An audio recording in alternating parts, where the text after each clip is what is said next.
religioso. Isso tem a ver com... Posso te fazer uma pergunta? Pode.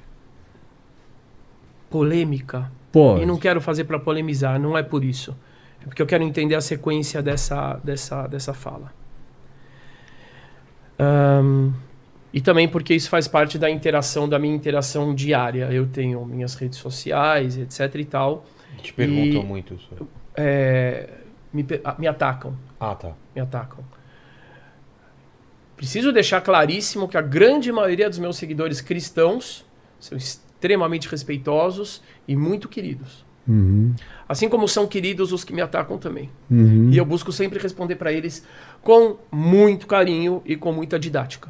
Porque eu acho que a gente está aqui justamente para ajudar as pessoas que estão mais afastadas da luz. Claro.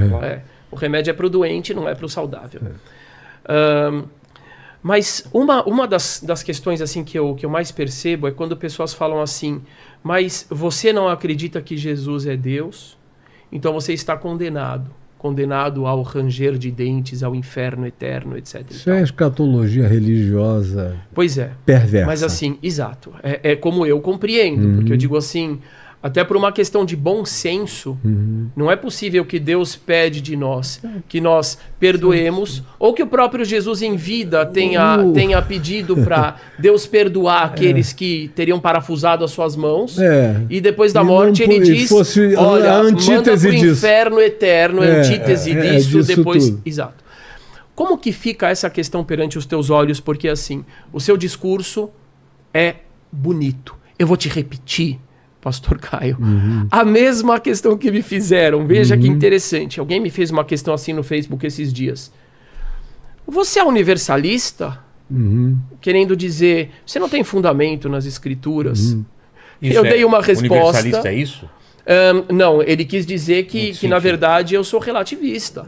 Se você ama, porque eu chamo o muçulmano de meu irmão, porque de fato eu os vejo como meus irmãos, eu vejo os católicos, os evangélicos, os ateus eu vejo como meus irmãos, e eu tenho onde me fundamentar biblicamente além do bom senso para isso, certo? E eu me fundamentei nas escrituras para essa pessoa, expliquei não. O amor, as virtudes que Deus mais se apraz delas, elas são universais.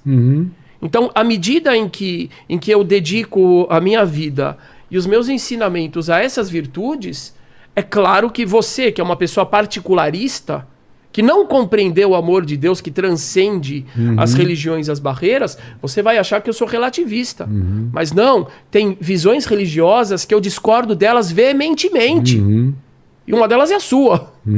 É a sua visão que não consegue perceber esse amor transbordando os limites e as diferenças. Eu te pergunto agora, pastor, eu vou fazer a mesma pergunta que essa pessoa me fez. Mas, pastor, como é que fica lá os escritos que falam do inferno para os que não forem fiéis, os que não acreditarem no sacrifício de Jesus? Como é que fica? Eles vão para o inferno eterno? Eu posso só completar... Como é que o senhor pode ser tão universalista assim? Porque Jesus o foi, mas pode perguntar. Porque no chat fizeram uma pergunta sobre o inferno, então a gente completa já com essa daí. Exato, né? O Paulo Júnior, ele perguntou: no Islã existe inferno? Aí no judaísmo, perguntando também, e aí pediu pro Caio qual a sua interpretação sobre inferno no cristianismo hoje. Essa resposta primeiro, Caio, depois eu queria uma visão dos três sobre essa visão do inferno nas três religiões. Né? Para mim, na realidade, o inferno é praticamente uma impossibilidade humana. Porque a realidade do inferno está muito, muito, muito para além da nossa própria compreensão, de tal modo que eu não creio nesse inferno que é descrito de maneira espaço-temporal, como se fosse um tempo sem fim. O inferno, para mim, são experiências existenciais que acontecem todos os dias, o tempo todo. Tem gente experimentando inferno. Meu trabalho... Uma depressão é um inferno. Mas eu estou falando daquelas escolhas malignas, perversas, anti-humanas. Mas não é religião que tira disso, não é coisa alguma que salva disso. Eu estou cheio de amigos ateus que são mais de Deus do que a maioria dos religiosos que eu conheço. Não vejo Deus reconhecendo esse tipo de barreira, nem a religião como pré-requisito para qualquer coisa. O Evangelho de Jesus explica e aproxima todos os seres humanos de Deus na medida em que eles vão se aproximando uns dos outros. Com um bom pai, não vai para o inferno nenhum. Uma boa mãe não vai para inferno nenhum. E ser humano algum que não queira inferno irá para inferno algum, só porque ele deixe de ser isto ou aquilo, ou de frequentar este ou aquele grupo. O inferno, o Novo Testamento diz que foi criado para o diabo e seus anjos. Agora, o próprio inferno é finito. O inferno, o livro do Apocalipse, diz que ele será extinto. Ele acaba, ele não prossegue, ele não continua. Então, quando Jesus fala do inferno, ele está associando ao Geinom, ao Vale de Inom, à queima do lixo, ao que Manassés fez com os filhos, naquela região ali do Vale de Inom.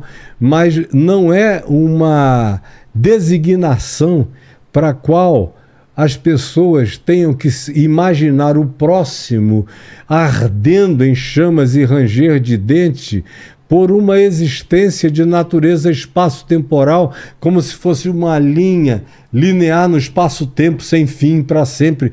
O inferno cai na categoria do eterno, e o eterno não é mensurável por espaço-tempo. O inferno, o eterno é instante. O eterno é momento. Eu já andei no inferno muitas vezes. Eu conheço o significado de inferno em mim mesmo. Eu já quis tirar a vida bem jovem, porque eu não aguentava mais existir. Eu queria qualquer outra alternativa que não fosse a vida que eu tivesse, porque a vida que eu estava tendo era puro inferno. Era insuportável. Então eu, particularmente, acho que o inferno, se ele acontece para alguém, tem que ser fruto de uma deliberação. E além do que a deliberação não tem persistência além da experiência do momento eterno.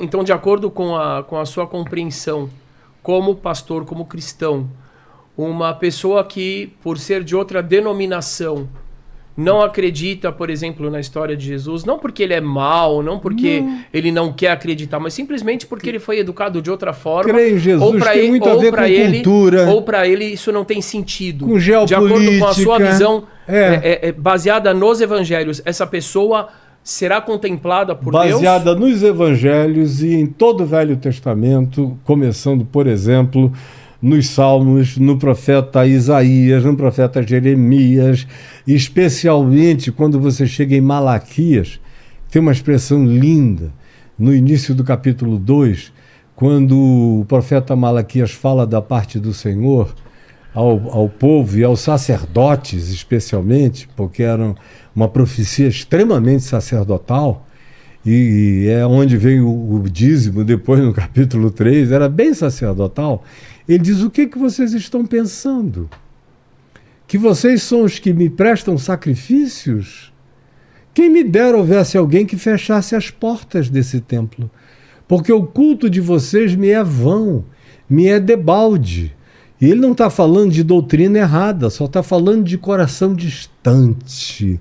Aí ele diz: vocês não sabem que em toda a terra é prestado culto ao meu nome, e em todas as nações são levantados cultos e ações de graças e incenso ao meu nome, e que o meu nome é grande em toda a terra. Não precisa nem chegar em Jesus para você já ter uma convicção de que isso tudo é tolice. Faz parte mais da semântica do enfrentamento com a loucura humana. Tem muito mais a ver com se enxergue. Perceba a si mesmo. Deixe de viver nessa clausura perversa que você vive. Eu preciso fazer Eu vou somar essa sua fala. Muitas pessoas me escrevem e falam, porque às vezes eu faço parte de uma banda interreligiosa, Sheik conhece a nossa banda Sou da Paz, conhece o nosso amigo Mahesh, que é Hare Krishna. Tava conversando com ele hoje, né? E... Aliás, a gente precisa fazer um programa... Não, a nossa banda Sou da Paz é boa ou não é? Ih, agora colocou! Não precisa responder. Cada integrante é de uma religião. E eles se reúnem cada um num instrumento. Cada um toca uma música. E a gente não canta sobre religião. Tá. Não é uma banda sincrética. Cada um e se veste e se apresenta representando a sua religião, né, nessa banda. Você vai gostar. Mas aí às vezes eu apareço na banda e o pessoal fala assim... Escrevem e falam, mas Rabino, como é que o senhor está do lado de uma pessoa dessa religião? Ele é do diabo. Uma vez eu estava numa religião interreligiosa, de novo, ela não é ecumênica nem sincrética, nós sentamos, né, várias vezes estivemos em fóruns assim, não é, Sheik? E uma vez eu estava numa reunião assim, e eu levantei e fui para fora tomar um ar. E um dos participantes olhou para mim e falou assim, você sabe que da luz só tem 2 lá, né, eu e você. Que o resto é tudo das trevas. Meu Deus, que tristeza. Eu falei, eu não acho que eles são das trevas. Não acho. E aí o pessoal me pergunta, se fundamente, Rabino, onde que o senhor se fundamenta para falar isso? E eu cito esse versículo que o senhor citou. Como é que Deus chega para o povo de Israel, muito antes de existirem outras religiões monoteístas, não tinha islamismo ainda, não tinha cristianismo, só tinha o povo judeu ali monoteísta. E ele fala, no mundo inteiro todas as nações oferecem libações e incensos para mim. E aí grande o meu nome em toda a terra. Aí vai o exegeta Arashi, que é um dos grandes eruditos da Torá, e ele tem que lidar com isso. Mas como é que as nações cultuavam o eterno? Se o único povo monoteísta eram os judeus. E ele responde que lá atrás a gente tem que procurar o bem das pessoas, né? Não dá pra gente só procurar o mal. Que no fundo todas essas pessoas na realidade sabem que tem o Deus superior, o Criador de tudo. Ou, talvez em outras palavras, a gente pode dizer que essas pessoas estão buscando. Claro. Talvez ela chegou no caminho que não seja o caminho ideal, pelo menos de acordo com a nossa visão. Ponto de vista. Mas o que move a pessoa, o que move a pessoa é querer agradecer a Deus. O que move a pessoa é o amor. O que move a pessoa é querer saber o seu propósito. E as consequências disso são o bem, são a gratidão, são a justiça. Então, de acordo com esse versículo e essa interpretação, em Lucas 13, aqui a gente tem uma passagem bíblica das escrituras hebraicas que abre uma grande porta para a gente perceber que o julgar o outro positivamente, que compreender que há algo divino, mesmo nos caminhos que possam não ser os ideais, é bíblico. E olha, Lucas 13, quando Jesus está conversando com os religiosos à volta dele, ele os provoca dizendo que naquele dia virão muitos do Oriente, do Ocidente, do Norte, do Sul, tomarão lugares à mesa com Abraão, Isaque e Jacó, enquanto os filhos do reino, os que assim se auto-intitulavam filhos do reino, ficarão de fora. Aí você vê em João, no capítulo 25, que a escatologia final é o ponto ômega do evangelho, da escatologia do evangelho. É quando Jesus diz, naquele dia, quando forem separados os cabritos das ovelhas, aí ele coloca do lado negativo aqueles a quem ele diz, porque eu tive fome e não me destes de comer. Eu tive sede e não me destes de beber. Eu estive nu, não me vestiste. Eu estive preso, não fostes visitar-me. Eu estive enfermo e não me atendeste. Eu fui um refugiado e tu não me acolheste. Afastai-vos de mim.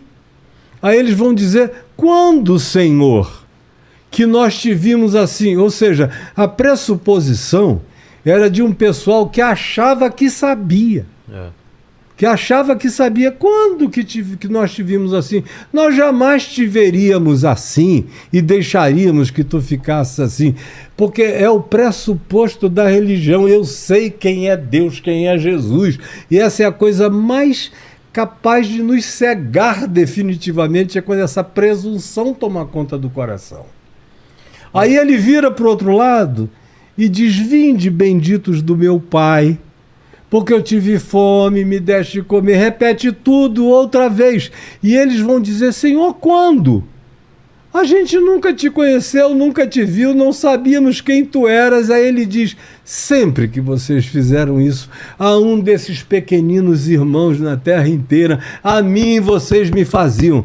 E se isso não responder tudo, se isso não acabar com toda a construção escatológica de inferno, de céu, de tudo... De salvos, de condenados. Salvos, de não salvos. Isso tudo liquida essa conversa inteira. Eu vou te falar, essa conversa é séria, hein? Essa conversa é mas, séria. Caio, aí você sabe que muitos evangélicos vão dizer que se você não aceita que Jesus morreu pelos seus pecados, você não tem a salvação. Mas, tem essa linha. Aí vem o apóstolo João e diz, no capítulo 2, o seguinte: filhinhos meus, não pequeis, mas se todavia alguém pecar, tendes advogado junto ao Pai, Jesus Cristo justo. Ele é a propiciação pelos nossos pecados.